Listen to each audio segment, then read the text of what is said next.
morning, everyone. My name's Alison Mackenzie. I work with Phil at the Institute, and if he's busy and you need something, I'm here to listen. It gives me great pleasure this morning to introduce Phil Fitzgerald as our first presenter at this seminar on spirituality of the heart. Phil came to work at the Chevalier Institute at the beginning of 2010 and is currently the coordinator of the Institute. Phil has qualifications in theology and education and leadership and counselling, and he's worked in education all his life. He has a passion for contemporary theology and spiritualities and has a breadth and a depth of knowledge that's almost unending, I think, in those capacities. Phil's topic today, drawing on a line from Jim Cuskelly, one of our key MSc thinkers, is the Jesus story, a consistent tapestry of love. So Phil, we make you most welcome. Thank you.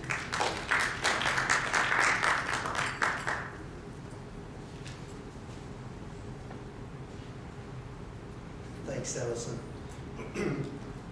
It's interesting, isn't it? Sometimes you think you know a lot, and then you meet somebody and you realise you know nothing. I remember years ago at a gathering with people from the religious studies faculty at La Trobe University in Melbourne, and I went along thinking, oh, this will be, these guys, they'll be able to join in a round table discussion. And after about 5 minutes, I had no idea what they were talking about. The areas of theology and a level of erudition that was just way beyond anything. My previous leader, I've worked for 15 years in the Catholic Education Office in Toowoomba in Queensland, and my previous leader would sometimes introduce me as our resident theologian, and I know like there's an understanding of theology where any of us doing the exploration of these ideas is a theologian. I said I don't claim that lofty title as a theologian. I'm much more of a popularist than I am a theologian. I read what the theologians say, and I'm an avid reader of what they've got to say, and I try to find a language that makes it accessible to a wider audience. And in that sense, I see myself as an educator rather than a theologian. I'm a person who loves the exploration, loves the journey of growing and being coming alive to new ideas and different understandings, rather than the classical theologian, in my view, are the ones out there doing the original work and all that stuff that is way beyond my capacities.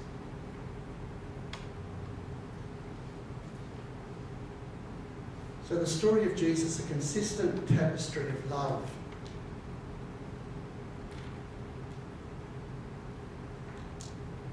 Interesting just for yourselves as you just think about that title as to what comes to mind. As Alison said, the consistent tapestry of love comes out of the work of Father Jim Cuskelly, MSc, was the general, so the worldwide leader of the MSCs during that most exciting period through the 70s and early 80s, in 12 years in the role, which is 2 terms really, or more than that probably.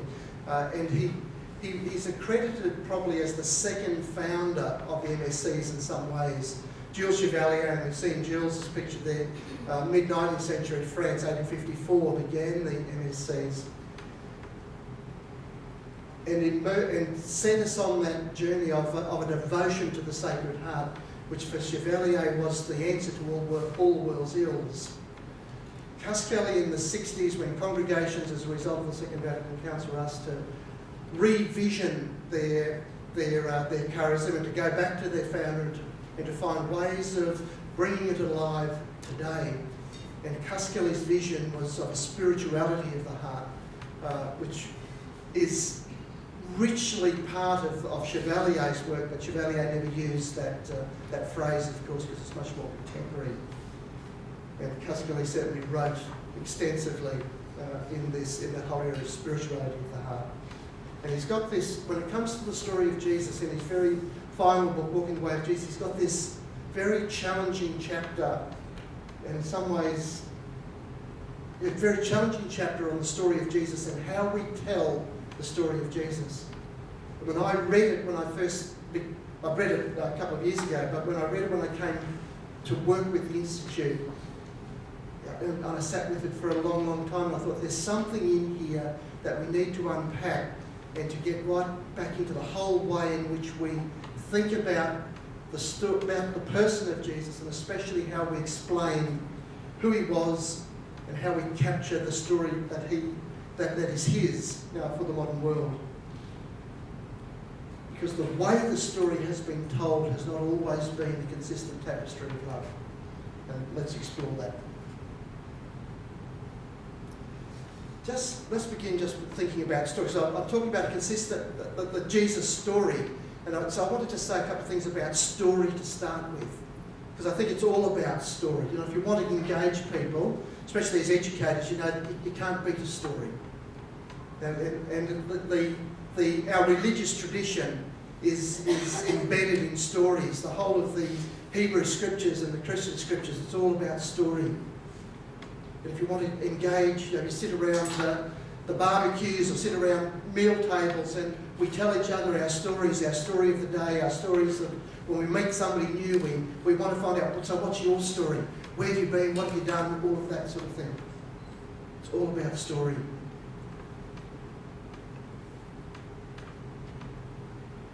What makes a good story? What makes a story make sense? This guy, David Abram, he's got some beautiful books. The Spell of the Sensuous is this one. Just getting in touch with the sensate world, the sensate part of ourselves. A good story is one that stirs the senses, wakes us up, gets us in touch, opens our eyes, opens our ears to hear, so that we can actually, if you're reading a good story, can't you, a really good storyteller, you can actually see and taste and hear the words as you read them on the page or listen to them on recordings or however you access stories today. They rejuvenate, they bring us alive. And this other idea that good stories also invoke dangerous memories. Thomas Groom in his work, Educating for Life, and his other one, which was about the same time, I can't remember the title, but it explores that idea of the dangerous memory stories. These are personal, communal memories that have an endless capacity, I like that phrase, to disturb complacency and birth new life. So like some stories we listen to, it's just a good story, and we put it back on the shelf and life goes on and it doesn't do anything for us. But there are some of those stories, the dangerous memory stories, which really do stir us. They unsettle us, they bring us out of our safe security, and we start to, I've got to respond in some way to this. I'm challenged to be, they can be both personal stories and communal stories from our tradition. I think the Jesus story is a dangerous memory story. We can domesticate it and tell it so that it doesn't disturb us very much. But if you really get into it and listen to it at its roots, it's a dangerous memory story. And there's many people throughout the 2,000 years of Christianity know how dangerous it was for them. Because like Jesus, it cost them their lives. That's very dangerous.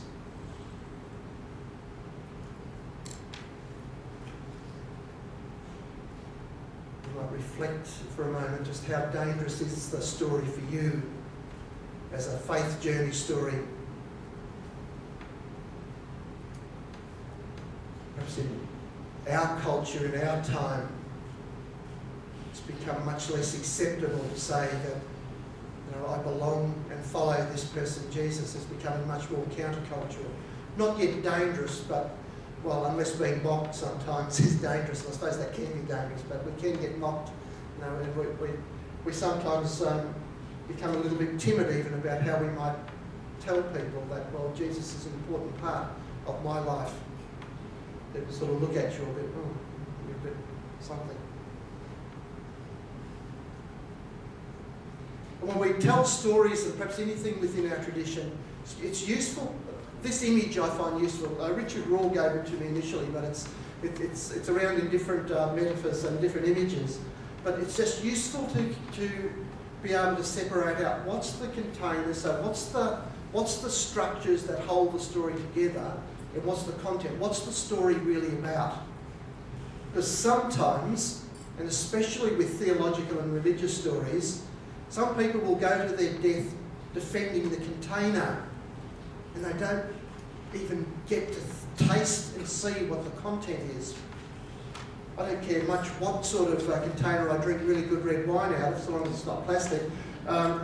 But getting to the contents is what's really important rather than the container. Having a really beautiful container is fantastic, but it's not what it's about. It's the tasting that's important. It's like going to the restaurant and ordering the meal. You can know the menu back by heart. That's all the container. It's having the feast that's the important bit. We're visiting Sydney. When you come to Sydney and you see the big sign, Sydney, you don't sit under the sign and say, I've arrived. You've got to get into it, experience what's inside. So as you listen to what I want to explore, just keep in mind, sometimes when we start to strip away the container, we can feel we're losing everything. Happened to a lot of Catholics in the aftermath of the Second Vatican Council. Some in the room would like to remember that. But because as some of the structures start to fall apart, people said, I'm just getting rid of everything. You know, the meat on Fridays and all that sort of stuff. For some Catholics, it was the absolute essence of what it was about. So just keep in mind that image. And as we're talking about Jesus' story, I'm just going to ask you to pause for a moment and just reflect. What's your image of Jesus? Before I start to play with the story and talk about this tapestry of love, a consistent tapestry of love, what's your own image? When you hear the word Jesus, what's the pictures? What's your favourite story or stories? If you had 10 minutes to tell somebody who'd never heard this story anything about Jesus, what would you say? What would you tell them?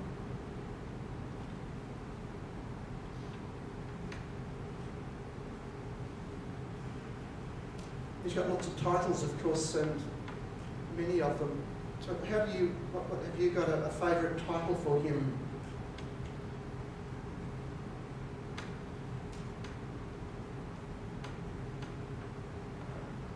Of course, the enduring title for him, which some people have almost think it's his family name, Christ. It's like, well, Jesus Christ, well, that's who he was called. Well, we know that Christ is one of the titles. The anointed one, that means the same as the Messiah. One's Greek, one's Hebrew, same word. Just going to pause for a moment and leave you with those questions. And it's going to play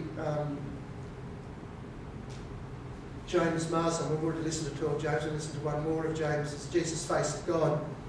And as that's playing, I just ask you to just reflect on those couple of questions. And at the end of it, I'm just going to invite you to perhaps, if you feel comfortable, just to chat for a moment or two to the person next to you, just so we get that out there for you before I move on to just the content of what I'll say about this.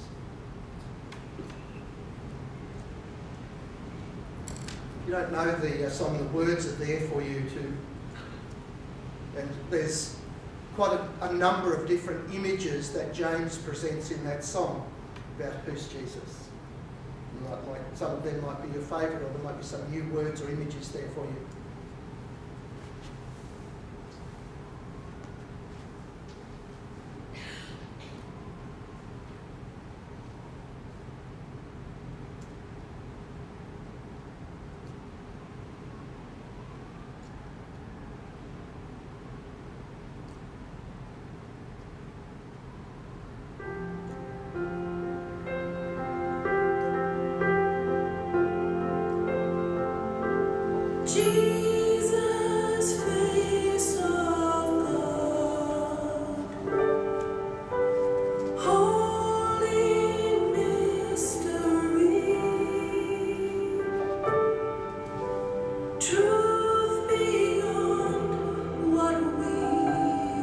See, born reality.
invite you just for a couple of minutes, not going to leave you very long, just what comes to mind with that? What's the image of Jesus that comes most readily to mind for you?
Okay, let's explore that.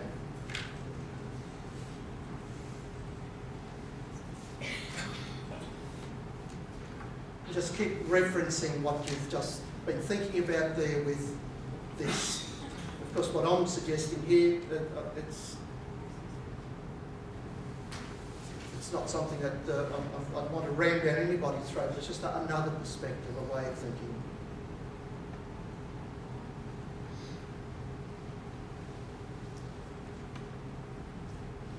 Just a little bit from our tradition. We think about Jesus, he's like us in all things, but sin. It's the letter to Hebrews. It's worth reflecting on that, what that means, like us in all things. Because I can't remember, but one great writer said that if you start with Jesus as divine, so very unlike us, in other words, probably, in most understandings of that, you'll never get to his humanity. If you start with his humanity, you may get to what it means to say he's divine. So like us in all things. A little test on that. Years ago I used to teach, I think it was year 11's a unit on the story of Jesus. And there was those series of questions and the true and false things that teachers sometimes love, and the true and false things around Jesus. And one of those questions, which I has always remembered, was even though all his contemporaries thought the world was flat, Jesus knew it was round. True or false? It's just one of those lovely things to think, well, is he like us in all things but sin or not? And of course, if all his contemporaries thought the world was flat, then he also had no other special knowledge. If he did, then he's not human like us. He was able to transcend culture and time and all that sort of stuff. And he's like us, then he doesn't. And Karl Rahner, the great thinker, if you like, of the 1940s, 1950s, and was one of the big thinkers behind the Second Vatican Council. Says many Catholics, that big word, monophysites, they believe only in Christ's divinity. They believe he was just divine. They think of Jesus, so the image of Jesus as, well, Jesus was God walking around on earth. That in Jesus we had God actually as a human being, legs, feet, head, limited like this, walking around on earth. And not, Rahner says, not as he appears in the New Testament, as a man standing in a unique relationship to God. the one who invited us into that unique relationship.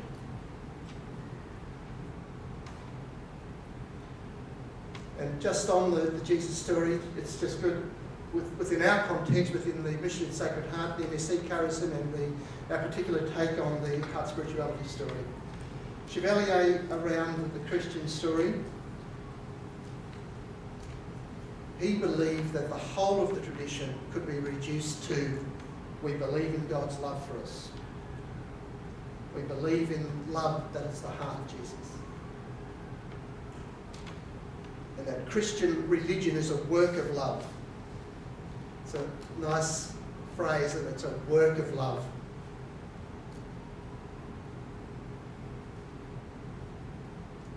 And that the love of which we speak in the heart of Jesus is essentially merciful. His role on earth was not to condemn, but to forgive. Not to shun those who suffer, but to comfort them.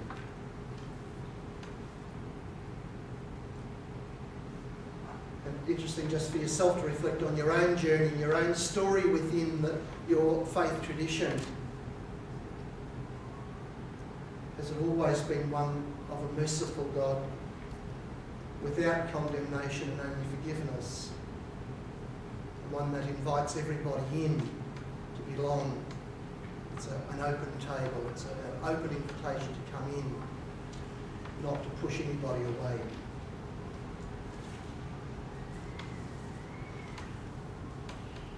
And the symbol then for Chevalier that captured all of that was the heart of Jesus. The heart that reveals his true identity and his true mission and the essence, if you like, the contents of his message.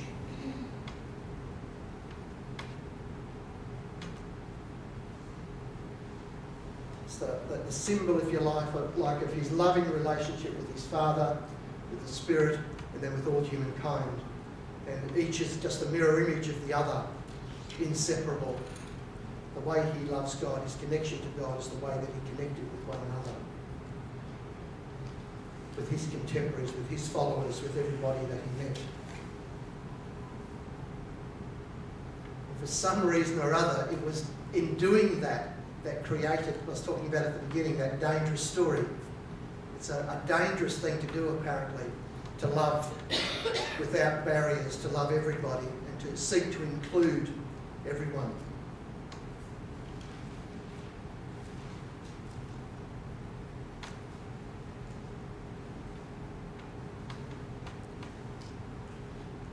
And so that the story then that we tell, the piece from Jim Cuskelly, Walking the Way of Jesus, the story we tell about Jesus, Cuskelly writes, needs to be like the one seamless garment. And it needs to be consistent with the central core of our faith. What's the central core of our faith?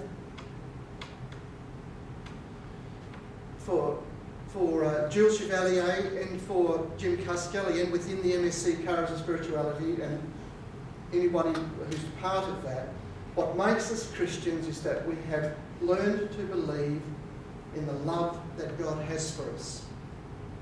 And it's easy to say that, and we can move very quickly on, like some of those stories which are not dangerous memory stories and just leave on the shelf. But to let that sink in and to become part of our very psyche is an extraordinary thing.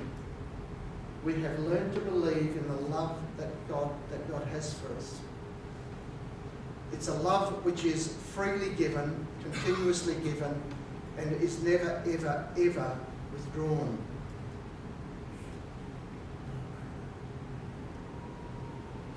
There's nothing I can do to make God love me more than what God loves me right now. It's not the religion that I was brought up with. You know, good boy, bad boy stuff had an influence on how much God loved me or didn't love me. And there's nothing that I can do that would make God love me less than what God loves me right now. It's an extraordinary statement of faith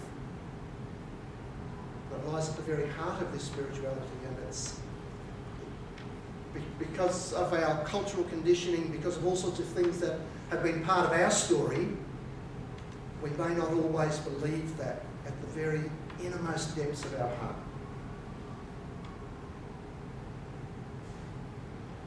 And the longer text then from 1 John, beloved, let us love one another because love is from God. It's all about the quality of our relationships.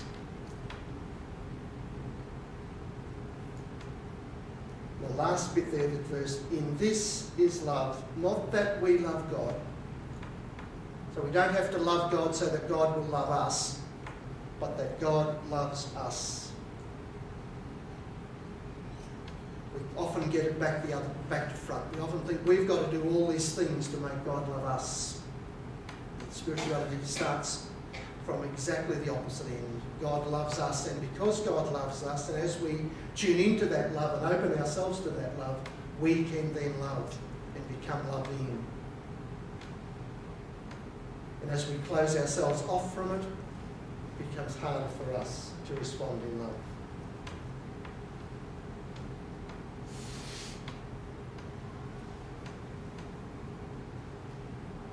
And the really challenging thing, how's that expressed? It's not just expressed by me sitting in the corner and looking out there somewhere to where I think God might be, but I experience God in the here and now, in flesh and blood relationships of the everyday. And hence, if I say I love God and hate my brother or sister, I'm lying. As John says, you can't love God whom you've never seen. You don't love your brother or sister whom you have seen.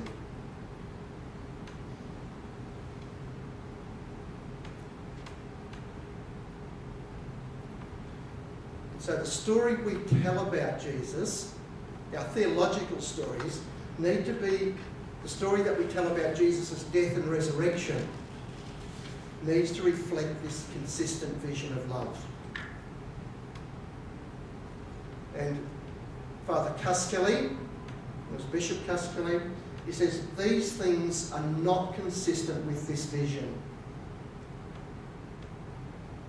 And this is the startling bit when I first read it, and it took me a while to really let it sink in, that Jesus' death was not required by God. It's not consistent with a loving God. Because what do we normally say? We say, Jesus came to save us, and how did he do that? He died. And why did he die? Because that's what God wanted him to do. God sent Jesus on earth to die. That's very much the way the story's been told. And one none other than Bishop Cuskelly saying that's not consistent with a vision of a loving God.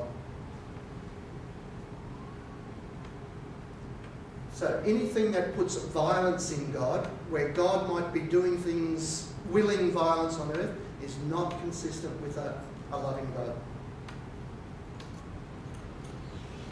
And nor is condemnation of the sinner. There's no condemnation in God. The rich man who comes to Jesus and has said he followed all the commandments, what more do I need to do? Jesus says, come follow me. Sell what you've got and come follow. He walks away. There's no condemnation, there's no making, there's a choice that takes place.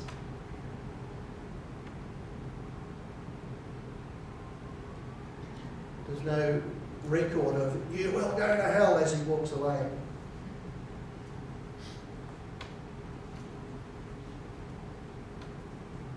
So what's the story we usually tell about Jesus? What's the most common story and over a long part of our history, the most common story we've told? The most common story we've told about Jesus and has centred really on the final day, on the cross, the crucifixion. It's been a full redemption story. It's been one or other version of human beings who arrived on earth, lived in a Garden of Eden, so there's almost a literal reading of that story. A time of innocence, human beings sinned, human beings were cut off from God, human beings needed a divine rescuer. Jesus was sent and fixed up what human beings broke. And somehow or other, opened, in an older image, opened the gates of heaven so that human beings could get back in again. Somehow or other turned God's anger from anger into love, from condemnation into acceptance. That's the way the story's traditionally been told. And that Jesus had to do that in order for God's anger to be appeased.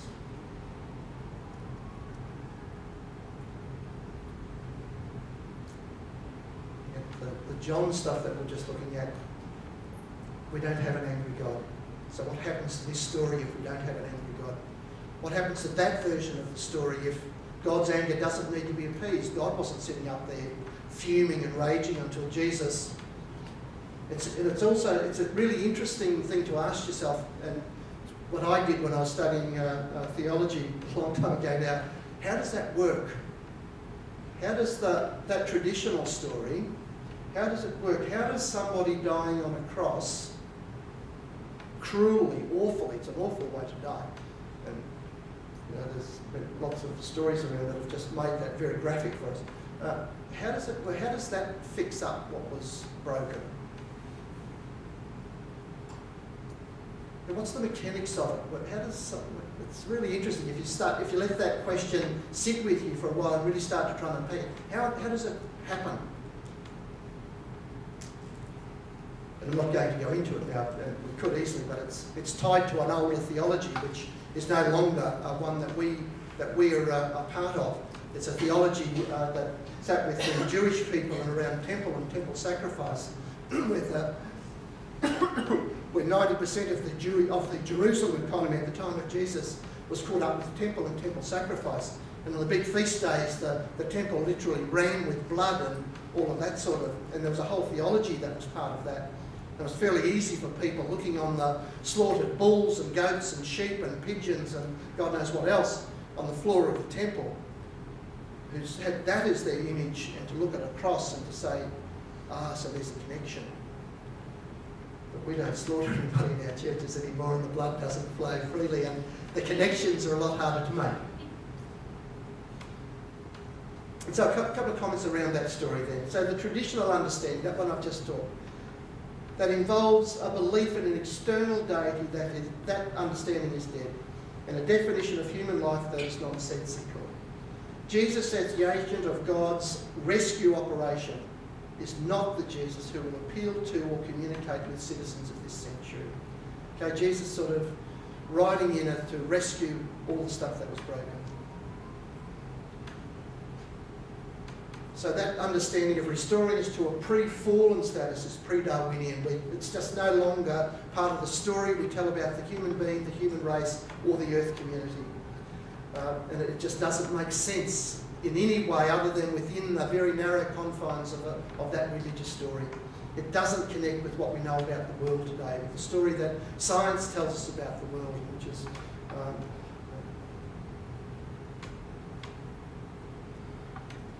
and the comment then, we must free Jesus, we must free the story of Jesus from that rescuer role. But at the same time, we mustn't just reduce him to another simple human being. A good teacher, a good example, a sort of an ethical model. Deep within our tradition, he's more than that. There's that opening statement I made, that there's a close relationship about the intimacy between him and God, and what he reveals about God, and the extraordinary relationship between him and the Father.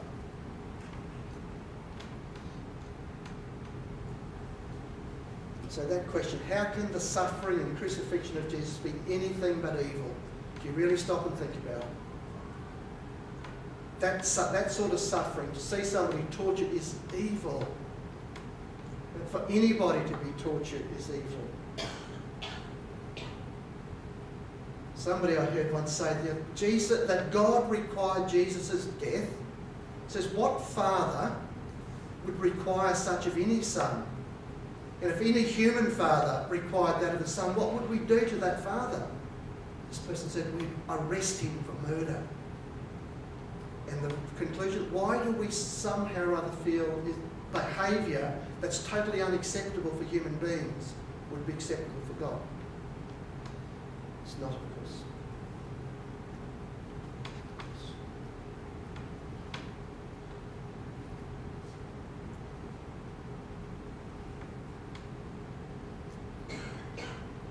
Jesus' death is a death into resurrection.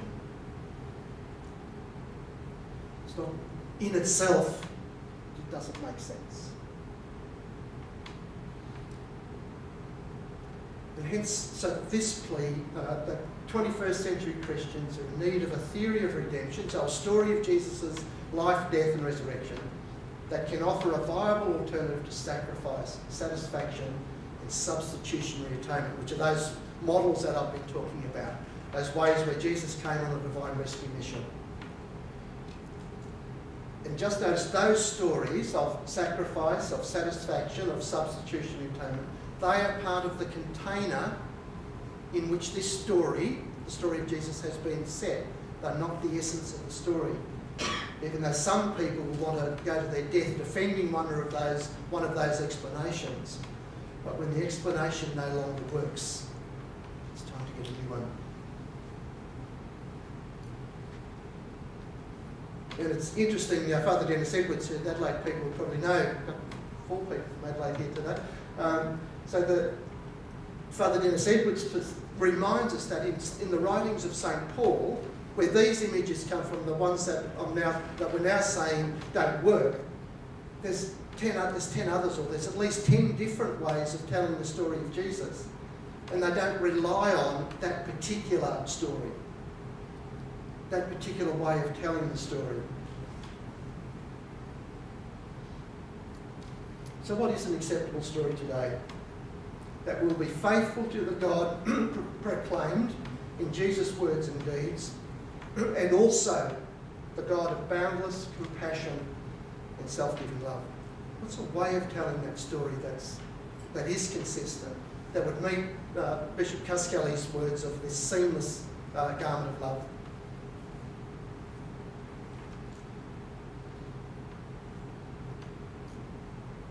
In today's society, such a story will need to be large enough to embrace all of creation.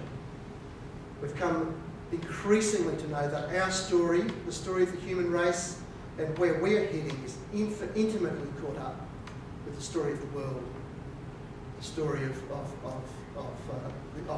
environment, of our planet Earth. And further, this story will refuse to locate violence in God. So it's going to be a big story, an all-embracing story for all of creation, and it will refuse to allow any form of violence to be situated in God.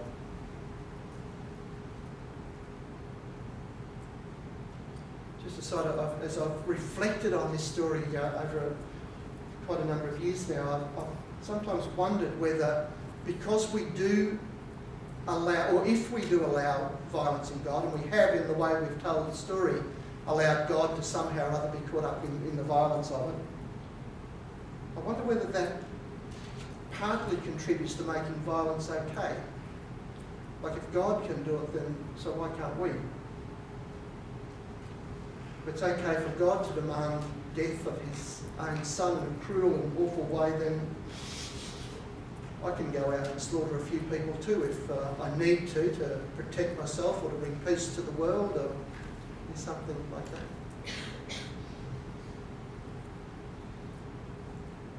But if God's no violence in God, if God's just love,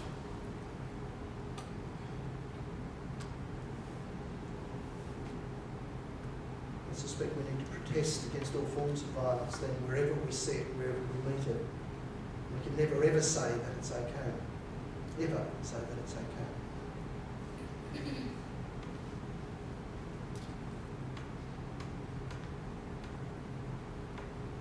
So the Christian tradition then has various stories.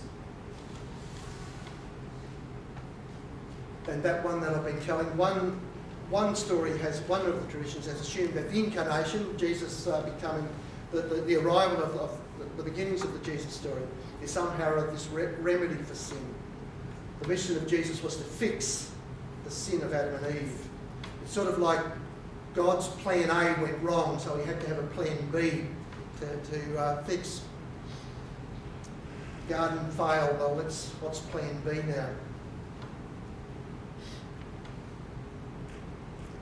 The alternative, which comes out of the Franciscan tradition and the works of Duns Scotus, way back there in the Middle Ages, has this tradition that says God's intention from the very beginning was to give God's self to creation. So if you were telling the modern way in which the story of creation is told, from that first explosion of matter and energy, in that very beginning, and all of that energy at the very start of creation, God's intention included the giving of self within it. It wasn't to fix something that had gone wrong. I didn't make a mistake. Sorry guys, so here's plan B. From the very heart of it all, from the very beginning, I feel like Jesus was coming to us, and so were you and I. It's one of us from that very moment of that initial explosion. You and I were already on the way. So in that view, the Christ event is not thought of as an addition to creation. It's not something extra that suddenly had to be invented to fix things up. It's not primarily a corrective for a creation that went wrong. It does not come about simply as a remedy for sin, although in the light of sin, it's certainly a radical act of forgiveness, of healing and of liberation.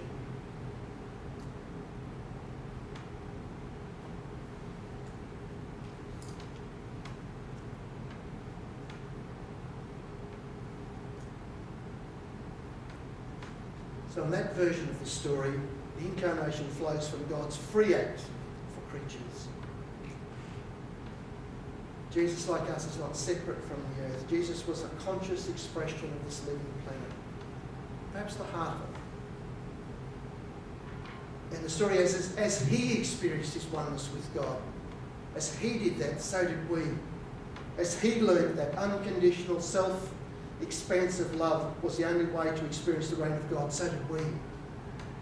Sort of we were caught up in that, as we are with every human being, as each new understanding, each new depth that is reached, the whole of creation shares in that. It's not a one-off. So the Sacred Heart tradition holds at its core the stunning insight of Christianity, that the divine is revealed in the specific embodied persons and events of our lives. The person of Jesus in that extraordinary way, but then in each one of us. And in death, his Sacred Heart has become the pulse of the innermost heart of the world.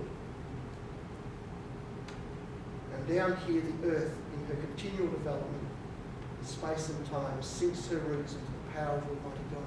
So it's a grand vision, this, rather than the rescue mission. It's one that embraces all of creation.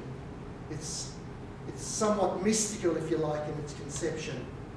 It requires a mystical, almost understanding to enter into the mystery of it. And in that sense, life, and it's the whole of life journey, not just elements of it, is an ongoing journey from woundedness to wholeness. As the Jesus story revealed, we're always on the way. Always on the way. Through pain, suffering, death, loss, bereavement, disappointments, discouragements, into this deeper understanding. It's why the cross then stands as the abiding image, the abiding symbol, if you like, of the Jesus story and what we learn from that.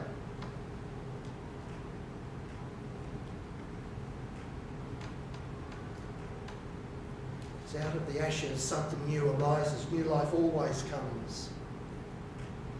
So the resurrection is not, if you like, that final act of turning around and fixing up and appeasing an angry God.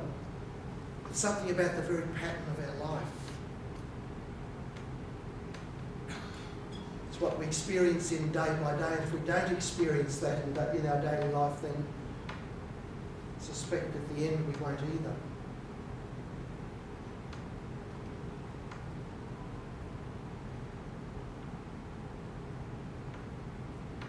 So the love we're talking about that defines the divine nature is a love that lives with the process. It's not somehow or other outside. It's not a God extraneous. It's not a God. It's not a God who just intervenes occasionally from somewhere in some remote heaven. It's a love that accompanies creation, delighting in its beauty and its diversity, and in suffering as well. and responding creatively to that. Bringing all to liberation and healing in Christ. It's an ongoing process, not a once and for all event that took place 2,000 years ago.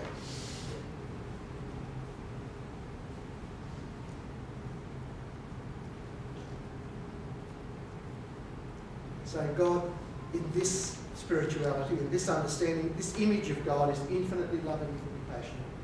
And the sin, if you like, that separates us from God is the failure to believe in the wonderful transforming love of God. Sin is when we don't believe that, when we doubt it, when we go, oh, no, that's too good to be true. It is too good to be true, but it is true. We're constantly, I think, coming in our own hearts to accept that, the truth of it. And we pass from sin to life by letting love rule our lives, basically. It's as simple as that, isn't it? And it's as profound as that. It's the most extraordinary. It's so, in some ways, this spirituality is so easy to grasp in words at an intellectual level. And it's just so profound to live it.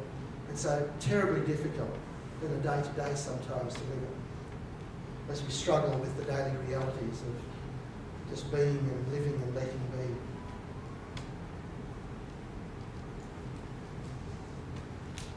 And so Jesus' life, rather than being the divine rescue mission, what it does, it enables us, it brings us into a belief in God's love for us, an unfailing love. To believe that in all things God is a loving God.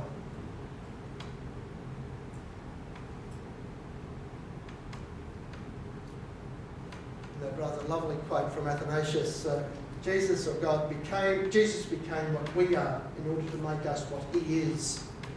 So some of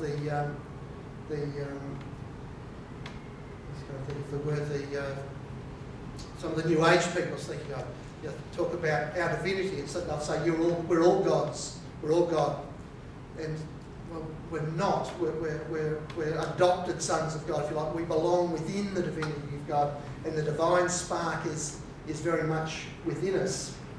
And Athanasius would agree in some sense with that sense.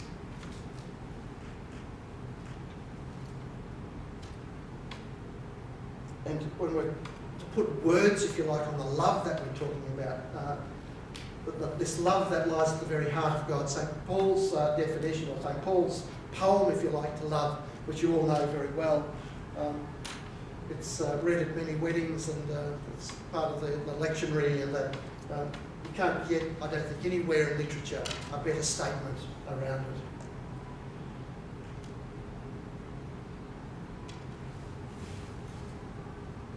It's one of those readings which is very consoling to perhaps to just reflect on at the end of each day. It can be a good examine of conscience. Have I been patient and kind? Have I been jealous? Have I gone being boastful and conceited and rude and selfish? And where have I taken offence, and how have I been resentful? And do I laugh when somebody else made a mistake? The politician I love to hate sort of made a goof or something, and the other bit I laugh. Oh, whatever it might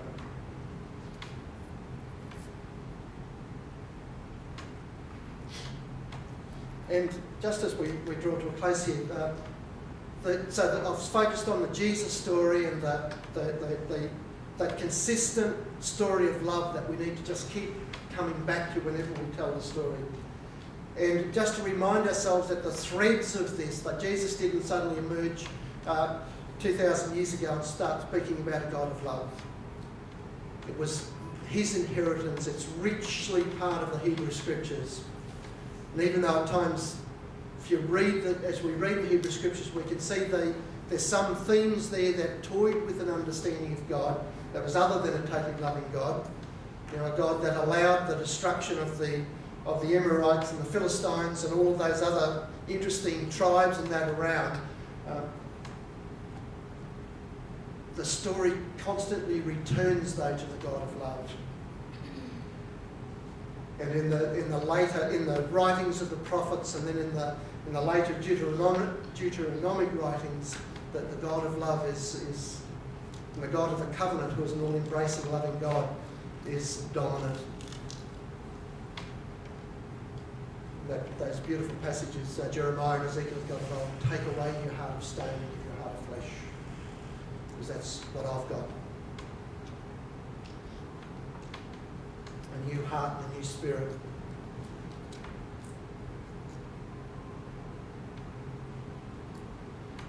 That heart of stone replaced with the heart of flesh. So in summary, living a spirituality of the heart based on the story of Jesus.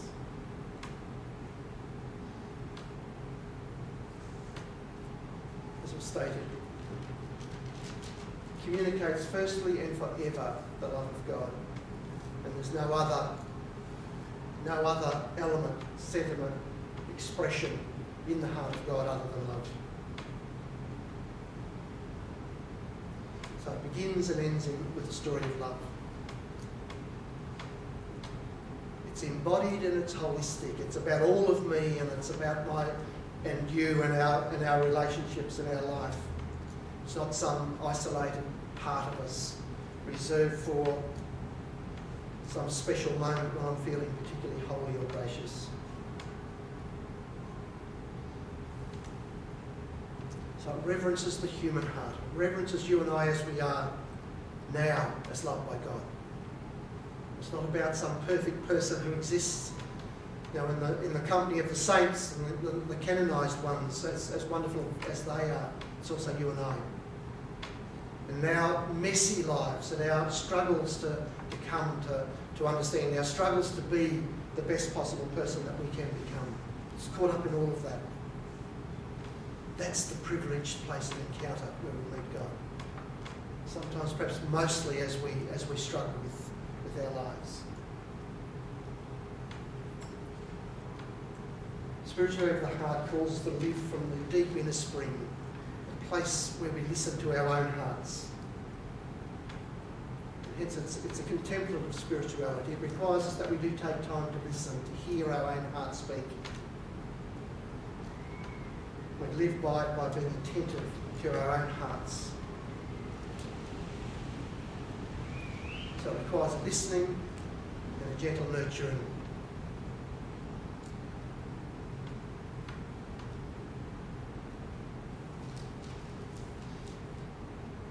It invites us into relationship. It's not just about me and God. It's not our relationship with God is never, in this understanding, an individual thing. It's never just me and God. It's always God and us and God. It invites us into relationships.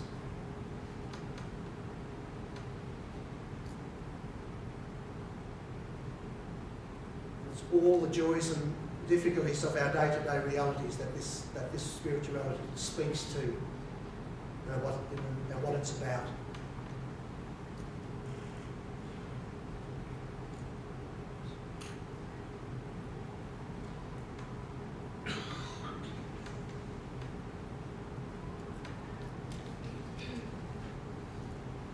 And there's that, at the very heart of it is the wounded heart of Jesus, if you like, the pierced side out from which blood and water flows, and the meeting of that within our own life experience, our own woundedness, and being open to encounter there the compassion and the love, and the healing and the transformation of brokenness that is possible from that place.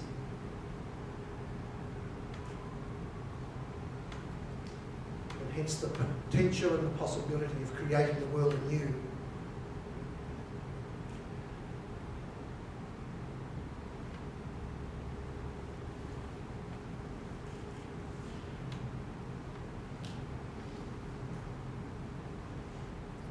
So spirituality of the heart portrays Jesus' woundedness as the source of new life for all. It's not about rescue, but it's about entering into the mystery of woundedness and allowing the transforming power of love to heal.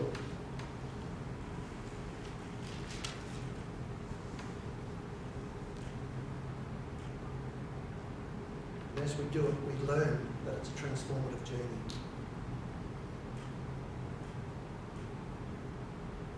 We don't need to stay lost in our bitterness and tied down by the bad things that may or may not have happened to us. We become forever locked in the past somewhere. There is new life, there is a light of which the power of love shines for us.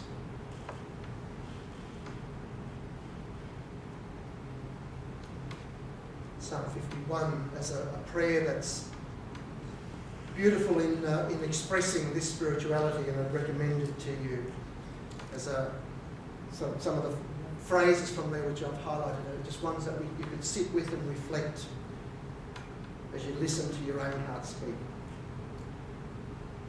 And to teach us to find the wisdom in your secret heart. Create a clean heart, a clean heart, a heart that's free of motives that are less than noble. A heart that desires the best.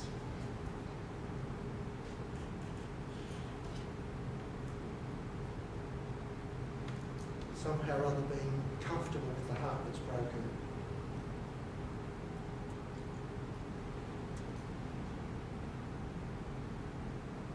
Be able to sit in that place and to feel the light shine there as well.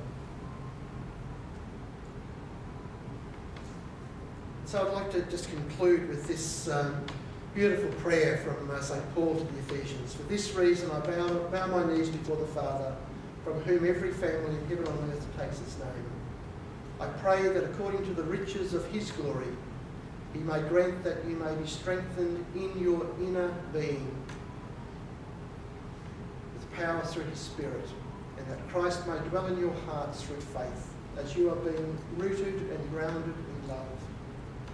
I pray that you may have the power to comprehend with all the saints what is the breadth and length, the height and the depth, to know the love of Christ that surpasses knowledge, so that you may be filled with the other fullness of God. It's beautiful, isn't it?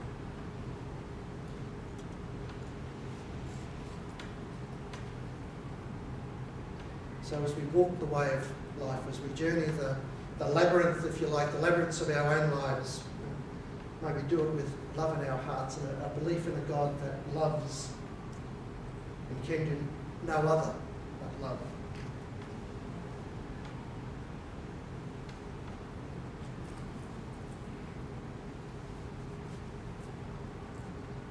The best symbol of love for me is the red rose.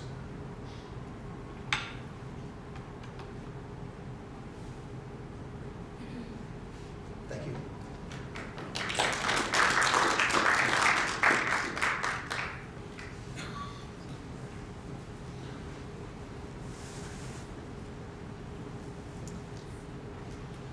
Told you he was good, didn't I? Thank you, Phil, very much.